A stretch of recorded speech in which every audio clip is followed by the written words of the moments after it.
It didn't start with sirens or shouting. It started with a sound that didn't belong where it landed, the flat, sharp crack of a hand against skin. Not loud, not cinematic, just sudden enough to make time stutter for half a second. I remember thinking, wow. So this is how it happens. One minute you're a nobody in someone else's eyes, the next minute you're the problem they never saw coming. That night, I wasn't powerful, I wasn't important, I wasn't anyone special. I was just a tired woman in an old luxury sedan, hair pulled back, sloppy, wearing clothes meant for comfort, not respect, driving home way later than I should have been. The kind of night where your brain feels heavy and your patience is already spent. You know the feeling.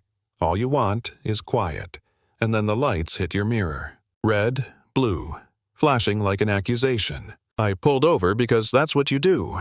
Smooth, slow, no sudden moves. I checked my speed out of habit even though I knew I hadn't broken it.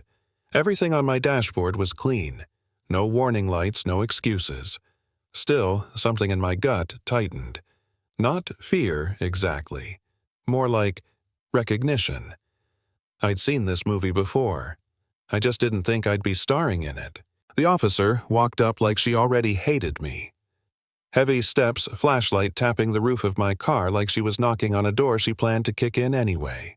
She didn't say hello, didn't say why she stopped me. Just license and registration in that tone that tells you this isn't about rules, it's about control. I asked calmly what the reason was. That was mistake number one, apparently. Her eyes flicked over me slow and judgmental. The car, my face, my clothes. You could almost hear the math happening in her head, and I didn't fit the answer she wanted. She told me to turn the music off. I hadn't even realized it was playing. Soft jazz, low volume. Apparently, that was offensive too. She said I had a broken taillight. I told her my system showed everything was fine. She didn't like that. Not one bit. Her jaw tightened. Her hand drifted closer to her belt. That's when I knew this wasn't about a taillight. It never was. She told me to step out of the vehicle. Now, here's the thing. When you've lived long enough being underestimated, you learn when to push and when to breathe. I knew arguing right there wouldn't end well, so I stepped out. Slow. Hands visible. Calm voice. Everything they tell you to do if you want to go home alive. She shoved me towards the hood anyway. Not hard enough to knock me over, just enough to remind me who she thought was in charge. She patted me down like she was searching for a reason, not a weapon. When she found nothing, her frustration grew. I could feel it rolling off her in waves. You got an attitude, she said close enough that I could smell coffee and something sour on her breath. I told her she was harassing me, that I hadn't broken the law, that she needed probable cause. The words were calm, but they carried weight. That's when her face changed. Not anger, something uglier. Like I'd embarrassed her. She grabbed my arm harder this time, twisted it just enough to hurt. "You think you're smarter than me?" she snapped. I looked at her and said, "I think you're making a mistake." That's when she hit me. Just like that. No warning. No build-up. One clean slap that snapped my head to the side and sent my glasses skidding across the pavement. For a moment there was nothing. No sound. No movement. Just heat spreading across my cheek and this strange clarity settling in my chest. She didn't know who I was, and that was the problem. I turned back to face her slowly. Didn't yell, didn't cry, didn't touch her. I tasted blood and smiled just a little. That scared her more than anything else I could have done. "You shouldn't have done that," I said quiet enough that she almost missed it. She laughed, a harsh, brittle laugh. Called me dramatic, called me a liar. Reached for my phone when I moved to grab it. That's when the sound changed. Another siren, then another, then engines. Multiple. Fast. Her smile faded. I'd pressed a panic alert on my keys minutes earlier. A habit from a life she couldn't see. A silent signal that didn't go to local dispatch, didn't ask permission.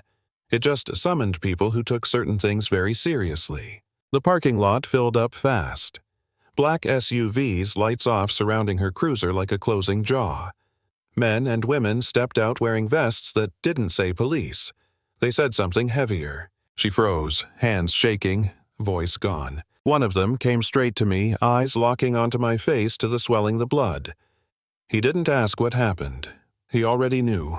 I told him anyway, every word, calm, clear, no emotion wasted. They put her in cuffs against her own car, tight. She screamed, said she was an officer, said there was a misunderstanding, said I attacked her. The story changed every 10 seconds. It didn't matter. Then her supervisor showed up, tried to smooth it over, tried to laugh it off, said they'd handle it internally. I told him no. I told him I remembered him, testimony he'd given, files he'd buried, cameras that stopped working at convenient times. That's when she smirked and said her body cam was dead. I told her my car wasn't. The video was already uploaded, already backed up, already sent. High definition, clear audio, the slap, the lies, everything. You could watch her confidence collapse frame by frame. What she didn't know, what none of them knew, was that this night wasn't the beginning.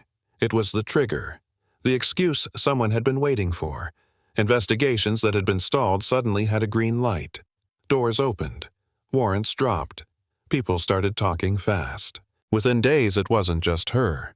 It was her unit, her friends, her protectors, money that didn't add up. Evidence that appeared out of nowhere, people who'd lost years of their lives over traffic stops just like mine. The trial came fast, faster than anyone expected. Cameras everywhere, opinions flying, half the internet arguing about whether I'd overreacted, whether I'd used my power. That part almost made me laugh. Power doesn't look like leggings and a tired face. That's why they missed it.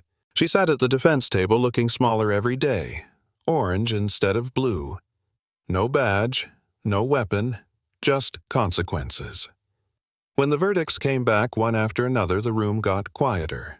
Not dramatic quiet, heavy quiet, the kind that settles in your bones. Life without parole. I didn't cheer, I didn't smile, I didn't need to.